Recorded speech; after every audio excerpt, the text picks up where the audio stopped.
When I was in middle school, pretty much every weekend, my friends would come over and we'd play video games in my parents' basement. Back then, couch multiplayer was at its peak, and we sunk countless hours into whatever game we could get our hands on. Over the course of those years, I heard the City Trial theme so many times that it's been permanently burnt into my brain. I completed literally thousands of laps in Baby Park, and I put more hours into Melee than anyone who is as bad at it as I am has any business doing. There was an abundance of fun and creative games for us to play together in person, and we had the spare time and lack of any real responsibilities to try out as many of them as possible. And one of those titles was Billy Hatcher and the Giant Egg. It's a game that never got the widespread recognition it deserved, but is beloved by the few who played it. It's colorful, has interesting character designs, and just feels like a perfect fit for the GameCube. Most importantly to me though, it provided an incredible multiplayer experience that my friends and I had a stupid amount of fun playing. And I've pretty much forgotten everything about it. Like, I remember that we played it, but I don't actually remember playing it. Despite putting 30 plus hours into its multiplayer, I honestly can't tell you anything about it aside from push egg and it get bigger. I don't remember the objective of it, I don't remember the maps, I don't remember if there were different modes, and I don't remember what abilities you have or if you even have them. All I really remember is that I had fun playing it and thought it was good. As I've gotten older, I found that I feel this way about more and more games from when I was a kid. I know I liked them, and I still feel as if I like them, but aside from a few tiny details that don't give much insight about them, all that is left now is a general sense that they were important to me. And it's a weird feeling to have. It obviously can be categorized under the wide umbrella of nostalgia, but it is a markedly different feeling from how I normally experience it. The unreliability of memory always plays a role, but typically it isn't this drastic. For instance, when it comes to the other games I was playing around the same time as Billy Hatcher, like Kirby Air Ride, Double Dash, and Melee, it's incredibly easy for me to give a relatively accurate description of what each of them is like in terms of gameplay. I remember a lot of things about them, and while I'm sure my description would be through rose-tinted glasses that ignore some of the more frustrating elements of each game, it still would be a solid characterization of how they are to play. With Billy Hatcher though, I feel less like I'm looking at it with rose-tinted glasses and more like I'm just looking at the color red. Practically every detail has been smoothed away, and the only thing I can really say about it is game good. From a psychological standpoint, I imagine this is mostly because my memory of those other games are stored in a part of my brain that, for a handful of reasons, is easier for me to pull information from. For starters, I played those three titles way more than I played Billy Hatcher, making them a bigger part of my life at the time and creating way more opportunities for me to have potential memories about them. Also, Melee and Double Dash are both part of long-running series that for the most part I've kept up with. So even though it's been a long time since playing those two titles in particular, it hasn't been that long since I last played their successors. While Smash and Mario Kart have shifted a fair bit since their respective releases on the GameCube, both series still function similarly enough to them that I've never really had the chance to forget how they work. As for Kirby Air Ride, a big reason I remember it so well is simply because I've gone back to play it a few times throughout the years. It's not a common occurrence, but even just booting it up once in a blue moon helps keep my memory of it intact. On top of that, one of the first scripts I ever wrote for this channel was a review of Kirby Air Ride, and although I never ended up turning it into a video because it was bad, it did get me to spend a bunch of time actively thinking about the mechanics of the game and why I liked it in a way I never did with Billy Hatcher. While the amount of exposure you have to something is not the only aspect that will affect your memory of it, clearly it is a significant one. For further proof of this, take my experience with Gun,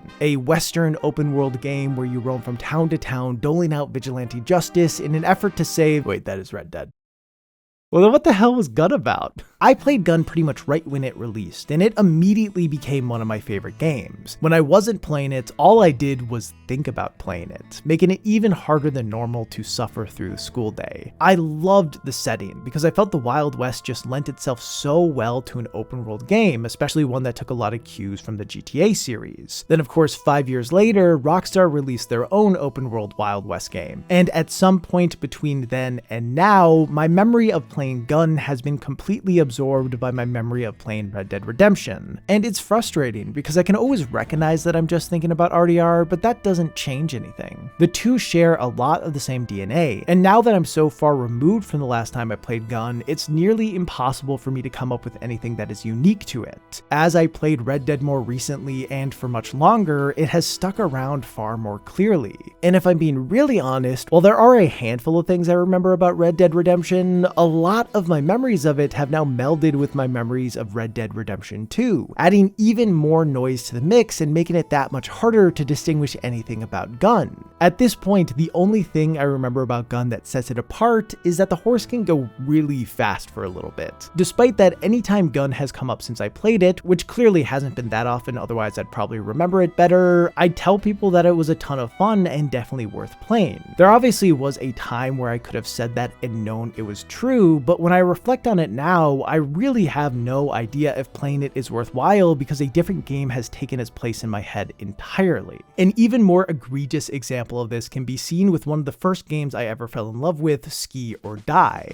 When I was 6 or 7, my cousin gave her NES to my brother and I, and it quickly became a staple in our lives. She had had a pretty substantial collection of games, and we'd cycle through them constantly. While most of our time was spent on games in the Mario and Zelda series, Ski or Die was one we came back to pretty regularly. Essentially, it's a collection of winter-themed minigames, and until I looked some stuff up recently for the purposes of this video, the two things I remembered about it were this weird guy being on one of the menus, and that there was one minigame where you ski down a hill and every once in a while a Yeti comes out to try to grab you. The thing is though, this memory is a false one. These aspects are from two different titles. The one with the Yeti that chases you is called Ski Free, a game originally made for Windows in 1991, and the one with the collection of minigames and the weird looking guy is actually Ski or Die. I have no recollection of ever playing Ski Free, but I must have at some point, otherwise I wouldn't have misremembered it as being a part of Ski or Die. In fairness to me, they are both snow-based games, and Ski or Die does have a minigame where you downhill ski, and there's also a different one where you can throw snowballs at what looks to be a Yeti. So I don't know, maybe that's why I connected them together, or maybe it's just that I played them literal decades ago before my brain had fully developed. The weirdest part of it to me though is before learning the truth, when I visualized the image of the Yeti chasing the skier down the mountain, it was in the art style of Ski or Die and looked nothing like Ski Free. Reflecting on this has been a reminder that memory is fickle, and while I'd like to think I can trust mine for the most part, this is definitive proof that I am susceptible to not just over-romanticizing things I've played in the past, but being entirely wrong about the content of them.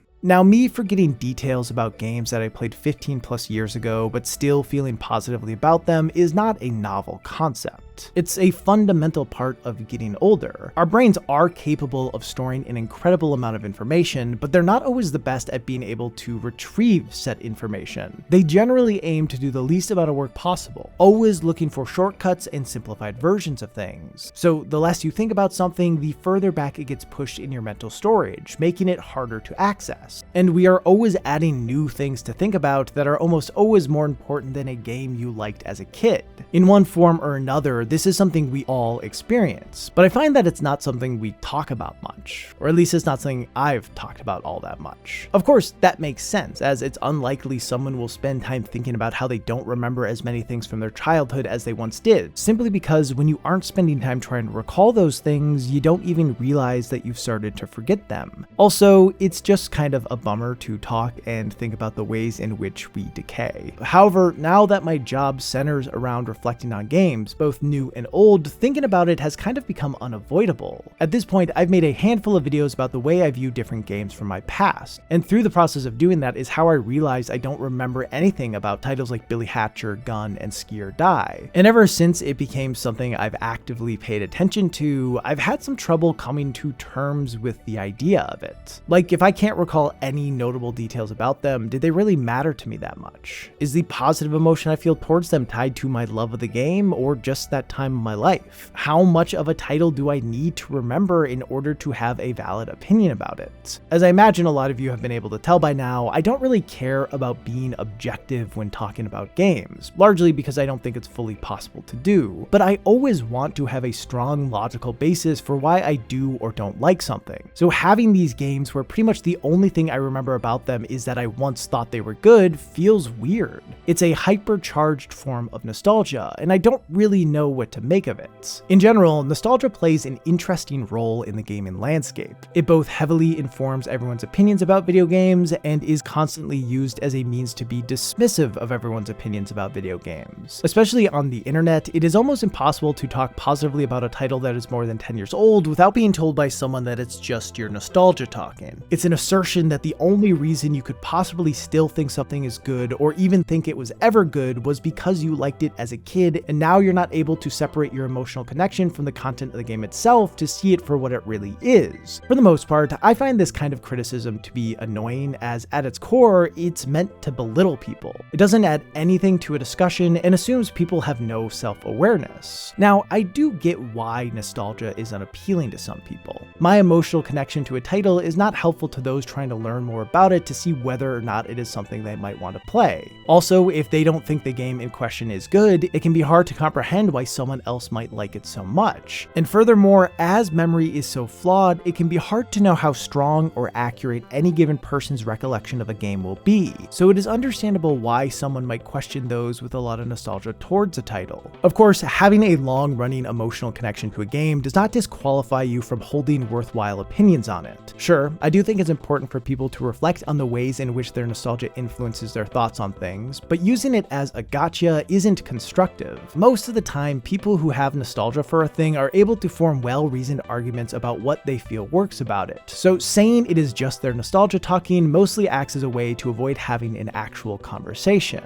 With all of that said, I can't really ignore the fact that when it comes to Billy Hatcher, Gun, and Ski or Die, it truly is just my nostalgia talking. And the question I keep coming back to is whether or not it is worthwhile for me to do something about it. If I wanted to, I could make it so I never forget another game again by staying on top of all my old favorites and revisiting them constantly so they don't fade into obscurity. Now, obviously, I won't. It's an obsessive pursuit with little to no payoff. I'd just be replaying the same titles over and over again, and it'd be hard to find time to play anything new. It would essentially be making the bet that the best games that will ever come out have already come out, and that's just not something I believe. And even if it were, a game's quality does not necessarily correlate with how much enjoyment you'll get from it, especially when replaying titles in this way, as it often comes with diminishing returns. A little while back, I put out a video called The Games I Wish I Had Never Replayed that focused mostly on my turbulent relationship with three of my old favorites: BioShock Infinite, Majora's Mask, and Assassin's Creed 2. For the longest time, I considered them to be some of the best games ever made, but when I went back to actually replay them, my feelings shifted. Due to the ways I've changed, the ways the gaming landscape has changed, and the ways my memory has changed, I didn't feel the same connection to them when playing as I once did, and unfortunately, that experience tarnished my feelings towards them. And now I'm kind of afraid to replay games I used to love. One aspect I didn't touch on in that video though, but wish I would have, is that it's impossible to perfectly recreate the conditions of when you first fell in love with a game. A replay will never include the full context of who you were in the past. Like, no matter how hard I try, I can't make it be the year 2000 again. The reason I avoided talking about this in the video was because I worried people would ignore all my other points and just attribute my disappointment with these games to me missing being a kid. And joke's on me, I guess, because plenty of people did that anyway. Ultimately, I think not focusing on this aspect at all was a mistake, because while this isn't the only factor, it is still a factor. Going in with the mindset that a title will be just as good as you once found it to be will almost always lead to some level of disappointment. This is something I've known for a while, which is why I generally try to set realistic expectations for myself when going back to a game, but I think in doing so, I sometimes overcorrect. For instance, when replaying Infinite, Majora's Mask, and Assassin's Creed 2, I largely tried to separate myself from my emotional connection to them. In an effort to avoid the disappointment that might come from not feeling the same magic while playing them as I once did, I examined them through the lens of my current tastes and standards, pretty much playing them in the same way I would play a new game. However, divorcing myself from these titles in this way robbed me of an important and legitimate reason to enjoy them. Just because they no longer wowed me didn't mean mean that I couldn't appreciate the fact that they once did. I went too far with it. The better mindset to have when replaying a game is somewhere in the between, a massive space that I still find myself struggling to fall within. The goal should not be to recreate the magic of a first playthrough or view the title through an impartial lens, but to use a replay as a way to remember the original experience. This isn't exactly a new revelation for me. It's something I've been circling around for a long while and find myself rediscovering every few years. I'll be the first to admit that it shouldn't be this hard for me to approach replaying a title in this kind of way, but it is something I struggle to do. While I have no issue with letting nostalgia influence the way I think about a game when I'm relatively far removed from it, I found that when I'm actually replaying one, I'm far more resistant to letting it take over too much. As a person who analyzes video games on the internet, I want to hold everything I play to a certain standard, to be able to consider fully what makes things work and what doesn't. And it's difficult to look past hard evidence that's right in front of me.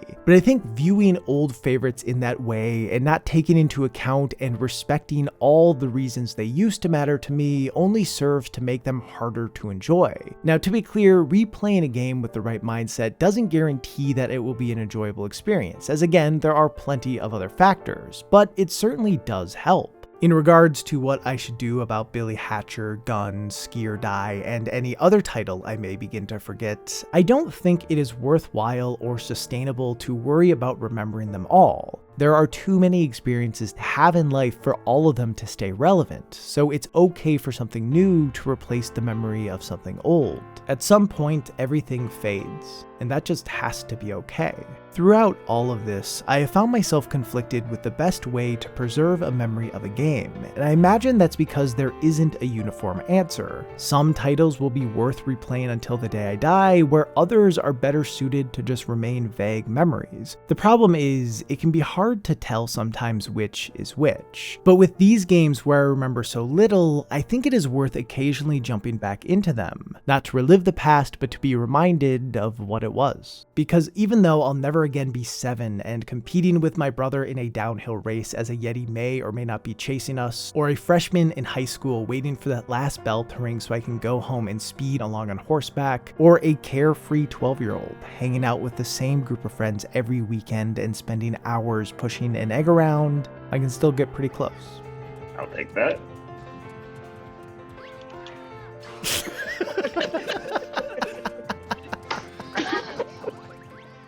Well,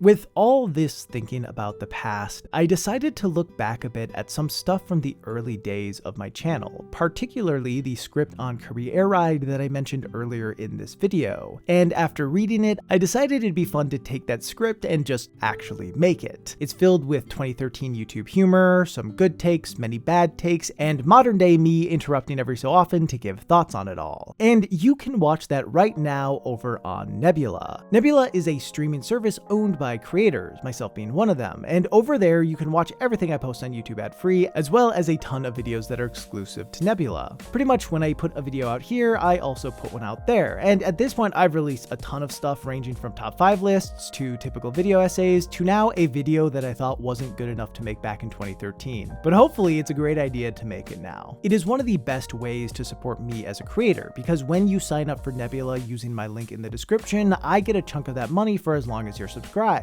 And for the rest of this month, Nebula is offering a lifetime membership. For a one-time payment of $300, you get access to all the great stuff over there like original series, podcasts, and classes for as long as you and Nebula are both on this earth. Now, to be transparent, doing the annual deal, which comes out to just $2.50 a month, is probably what will make the most sense for the majority of people from a cost-benefit standpoint. So if you want the service without spending much money, do that. But if you're looking for the best way to support my work while also helping fund amazing Nebula originals, the lifetime membership is the way to go. Regardless of the plan you choose though, Nebula is one of the best places on the internet for high quality entertainment, and it is well worth the money. So yeah, give it a look, help support me, and watch me publicly embarrass myself by bringing a script that should have stayed in the drafts to life. Anyway, thanks to Nebula for sponsoring this video. For all of you still watching, hi. I'd like to thank all my patrons for making this channel possible, and give a special shout out to William Glenn 8 and Victor Duva for being honorary Bag Butans. I hope you all have a great day and or night,